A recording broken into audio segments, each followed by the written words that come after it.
আমার তখনই অনেক ভালো লাগে যখন আপনাদেরকে সহজ কৌশলে ড্রয়িং শেখাতে পারি। আজকের ড্রয়িংটা খুবই সহজ, ভিডিওটি শেষ পর্যন্ত দেখতে থাকুন, তাহলে শিখতে পারবেন, আপনার সোনামণিদেরকে শেখাতে পারবেন। দেখুন, একটি কাগজের মাঝখানে আমরা দুটো দাগ টেনে নিয়েছি এবং তার উপরে একটি ছোট করে দাগ টেনে নিয়েছি এবং ছোট দাগ থেকে বড় দাগে এভাবে লেগে দিলাম, এপাশেও লেগে দিলাম। তারপর দেখুন মাঝখানে এইভাবে লম্বা করে একটি দাগ দিলাম এবং নিচের দাগটাকে এইভাবে আমরা ডাবল করে দিলাম, একটি ঘরের শেপ তৈরি হয়ে গেল।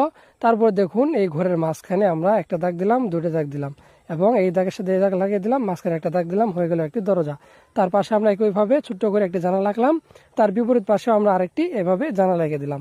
আমাদের ঘর অঙ্কন শেষ, এখন আমরা গাছ আঁকবো। অবশ্যই গাছটি ঘরের পিছনের সাইডে রয়েছে, এই জন্যই আমরা ঘরের উপরে এভাবে দুটো ভি লিখলাম এবং দুই পাশে দুটো এভাবে লম্বা করে দাগ দিলাম। তারপরে দেখুন এইভাবে গুল গুল করে ঘুরে দিলে কিন্তু গাছের পাতা হয়ে গেল। এটা আমি খুব সহজ করে আঁকছি। দেখুন এভাবে একটা গাছ আঁকলাম, তার উপরে যে একটা দাগ রয়েছে দেখুন এই দাগের উপরে আমরা এভাবে গুল গুল করে ঘুরিয়ে দাগ দেব।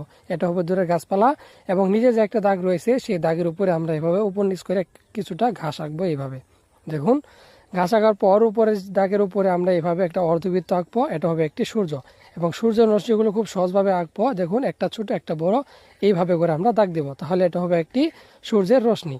তারপর দেখুন এই দাগ থেকে আমরা এইভাবে আঁকা পাকা করে একটা দাগ দিব, এটা হবে একটি রাস্তা, নদীতে যাওয়ার জন্য একটি রাস্তা।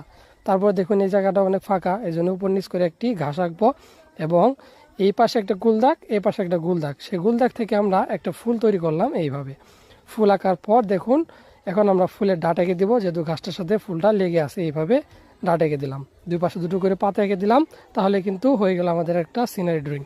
তারপর দেখুন আকাশটা অনেক ফাঁকা, যদি আমরা আকাশে কিছুটা পাখি এঁকে দিই তাহলে কিন্তু